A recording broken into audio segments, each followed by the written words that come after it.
కొల్లిపర మండలంలో ఇసుకాసరులు రెచ్చిపోతున్నారు. నిబంధనలకు విరుద్ధంగా కృష్ణా నదిలో ఇసుక అక్రమ తవ్వకాలకు పాల్పడుతున్నారంటూ ప్రజలు వాపోతున్నారు.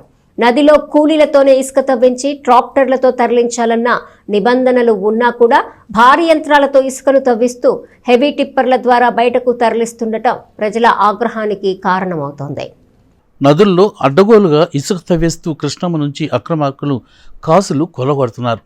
నిన్న మొన్నటి వరకు రాత్రి వేళల్లో గుట్టుగా ఇసుక తరలించిన వారు ఇప్పుడు పట్టపగలే యథేచ్ఛగా తవ్వకాలు కొనసాగిస్తున్నారు. కొల్లిపర మండలంలో ప్రభుత్వం అనుమతించిన ఇసుక రీచ్లు 3 నడుస్తున్నాయి.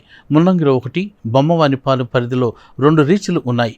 వీటిలో కొల్లిపర గ్రామానికి సమీపంలో ఉన్న బొమ్మవానిపాలెం రీచ్లో తవ్వకాలకు నిబంధనలు యథేచ్ఛగా ఉల్లంఘిస్తున్నారన్న విమర్శనలు వెల్లువెత్తున్నాయి.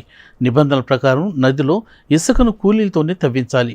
అది కూడా ట్రాక్టర్లో నింపుకుని నది బయట ఏదైనా ప్రదేశంలో ఏర్పాటు చేసుకున్న స్టాక్ పాయింట్కు తరలించుకోవాలి. అక్కడి నుంచి భారీ టిప్పర్లు, లారీల్లో రవాణా చేసుకోవాల్సి ఉంటుంది. ఈ నిబంధనలను రీచ్లో బేఖాతరు చేశారు. వాహనాలు, భారీ యంత్రాలు, వాహనాలతో ఇసుకను తోడేస్తున్నారు.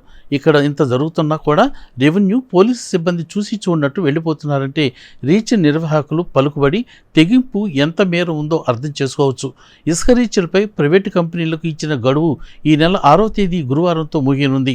ఆలోగా వీలైనంత దండుకోవాలనే ఆరాటంతో రీచ్ నిర్వాహకులు తెగించారని చెబుతున్నారు. అయితే ఇదంతా స్థానిక ప్రజాప్రతినిధులకు తెలియకుండా ఎందుకు జరుగుతుందన్న ప్రశ్నలు కూడా వినిపిస్తున్నాయి. పదే పదే నిబంధనలని చెప్పే ప్రజాప్రతినిధులు కళ్ల ముందు బహిరంగంగానే నిబంధనలకు తూట్లు పొడుస్తుండగా దీనిపై ఏం చెబుతారని పలువురు ప్రశ్నిస్తున్నారు. కృష్ణానదిలో ఇష్టానుసారంగా నిబంధనలకు విరుద్ధంగా ఇసుక తవ్వకాలు చేస్తుండటంతో చుట్టుపక్కల రైతులు ఆందోళన వ్యక్తం చేస్తున్నారు. ఈ వంతున భారీ యంత్రాలతో నదిని తవ్వేస్తే సమీప తమ పంట పొలాలు ముంపుకు గురవుతాయంటూ ఆవేదనగా చెబుతున్నారు.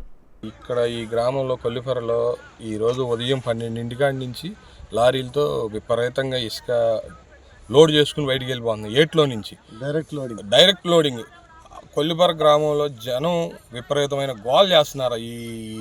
ఈ పట్టపగలే ఈ అరాచకం ఏందని మాకు ఫోన్ మీద ఫోన్ చేస్తే మేము వచ్చి ఇక్కడ చూస్తే లారీలు ఉన్నాయి.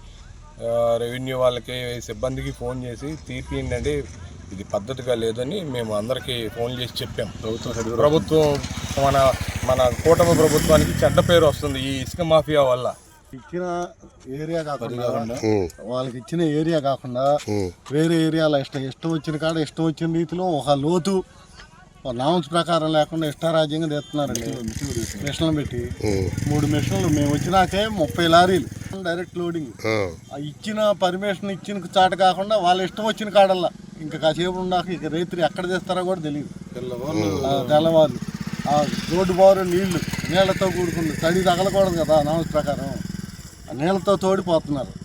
ప్రకారం 3 మీటర్లు దిగాలండి. వీళ్ళు 12 మీటర్లు, ఇదిగోండి ఈ నీళ్ళలో ఎంత లోతు ఉందో కూడా తెలియని అంత లోతు తీస్తున్నారు సార్. 10 మీటర్లు, 12 మీటర్లు కూడా తీస్తున్నారండి. ఈ రకంగా తీస్తే ఈ దగ్గరలో ఉండే పొలం అన్నీ రేపు ఇరిగిపోటానికి ఆస్కారం ఉంది. నామ్స్ ప్రకారం కాకుండా వాళ్ళు ఇష్టారాజ్యంగా తీస్తున్నారు సార్.